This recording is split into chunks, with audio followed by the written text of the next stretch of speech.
Maailman ensimmäinen avaruuslentäjä Juri Gagarin on saapunut Suomeen ja nyt lähestymme kovalla kiireellä Helsinkiä. Vainikkalassa, Kouvolassa, Lahdessa on ollut tavattoman paljon suomalaisia lausumassa maailman ensimmäisen avaruuslentäjän tervetulleeksi Suomeen, ja niin teemme mekin. Tervetuloa Suomeen, dobro pozdravovat Finlandio. Niin, nyt me olemme matkalla junassa. Onko tässä junassa mahdollisesti helpompi matkustaa kuin raketissa, millä kiersitte maapallon? Как вы считаете, легче ли ехать в поезде или летать в ракете? Ну, тут есть, конечно, свои особенности специфические. Ехать в поезде и лететь в ракете. Ехать в поезде немножко легче в том отношении, что здесь не действуют такие перегрузки большие, как они действуют при полете в ракете. Но, с другой стороны, здесь более продолжительное время езды в поезде. И, кроме того, в поезде больше трясет, чем на ракете. Ракета идет гораздо плавнее, гораздо спокойнее, чем поезд. И этой качки и тряски не наблюдается.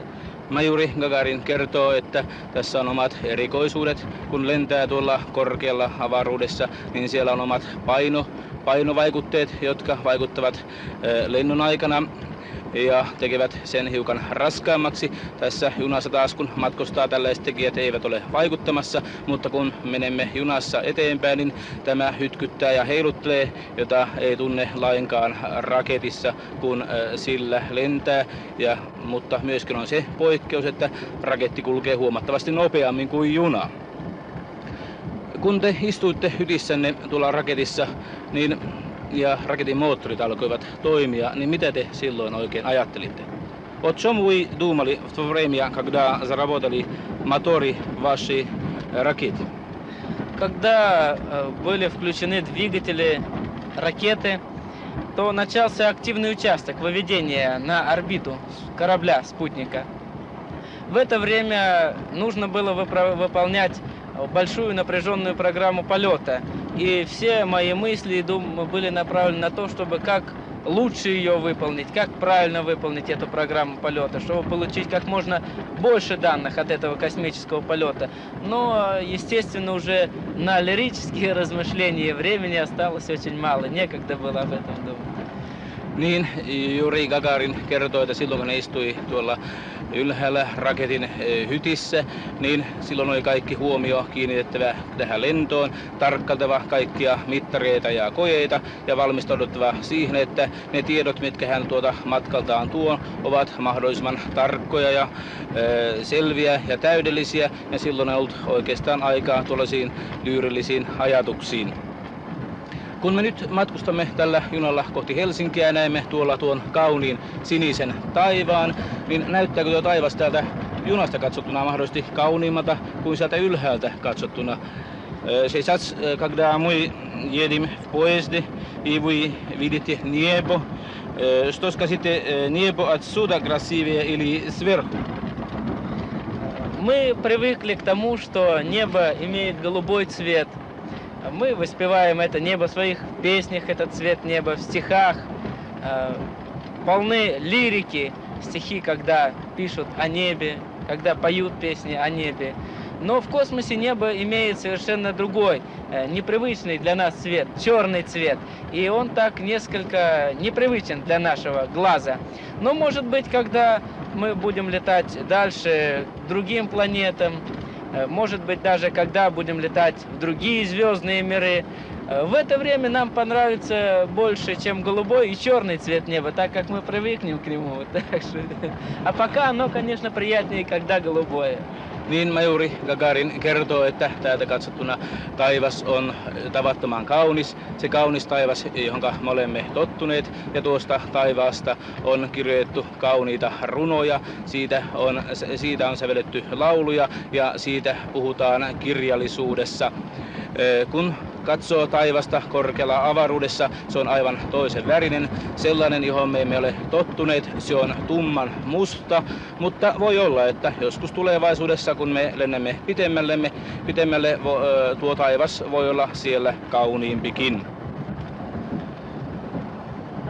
Kun te lensitte tuolla korkealla avaruudessa, niin näettekö mahdollisesti meidän 1000 järviämme?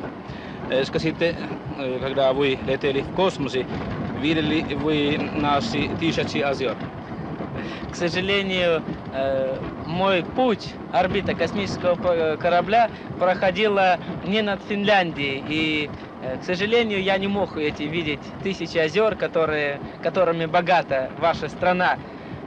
Но в следующий раз, если полечу, то я постараюсь побольше полетать и посмотреть на эти тысячи озер сверху, часть которых, я надеюсь, увижу здесь, будучи у вас в Финляндии, на вашей земле.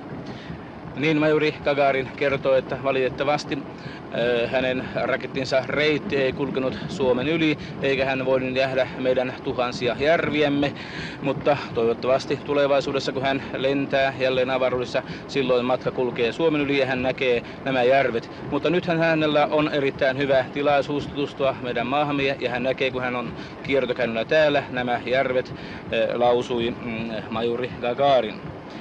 Te mainitsitte, että tulette mahdollisesti tulevaisuudessa lentämään, niin koska tämä tapahtuu. Собираетесь ли вы лететь в космос в ближайшее будущее? В ближайшем будущем, если мне доверят такой полет, то я полечу в космос. Но я не хочу быть монополистом в этом деле. И у меня есть много друзей, космонавтов, которые рвутся, прямо-таки рвутся в космос, хотят все лететь. Надо же дать возможность и им слетать. А когда подойдет моя очередь, когда доверят мне полет, то я полечу, будь то полет вокруг земного шара, или к Луне, к Марсу, к Венере, а может быть даже и в другую звездную систему. К полету я постоянно готов, и в любое время, как только мне доверят, я полечу снова.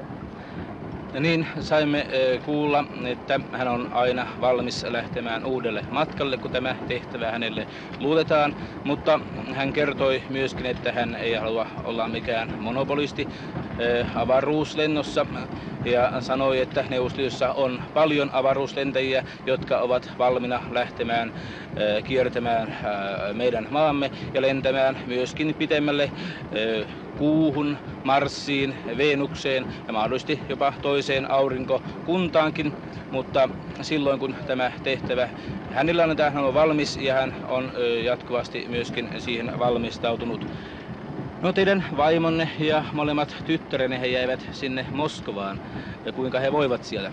Как ваша жена и дочери там живут в Москве? Жена и дочери мои в Москве живут хорошо, здоровы, чувствуют себя прекрасно. Дочери растут, жена работает, так что семья вполне такая хорошая, здоровая, все работаем. Majuri Gagarin kertoo, että hänen perheensä voi erittäin hyvin Moskovassa. Lapset kovasti kasvavat, vaimo käy työssä ja kaikki asiat menevät oikein mukavasti. Скажите, пожалуйста, как зовут ваши дочери? Старшую дочь зовут Леной. Сколько ему лет? Ей 2 года и 3 месяца, а младшую дочь зовут Галиной. Ей вот скоро исполнится 4 месяца. Niin vanhemman tyttären nimi on Leena ja hän on 2 vuoden ja 3 kuukauden ikäinen ja nuorin on Galia ja hän täyttää kohta 4 vuotta. Пользуясь случаем, 4 kuukautta. Пользуясь случаем, прошу передать искренний сердечный привет телезрителям Финляндии. И большое спасибо за те теплые встречи и теплые слова, теплые улыбки, горячие сердца, с которыми они встречают представителей Советского Союза. Juri Gagarin lausui, että hän käyttää tätä tilaisuutta hyväkseen lausuakseen suuret kiitokset Suomen television katselijoille siitä lämpimästä vastaanotosta, niistä lämpimistä hymyistä ja siitä lämpimästä sydämestä, jolla suomalaiset suhtautuvat Neuvostoliittoon.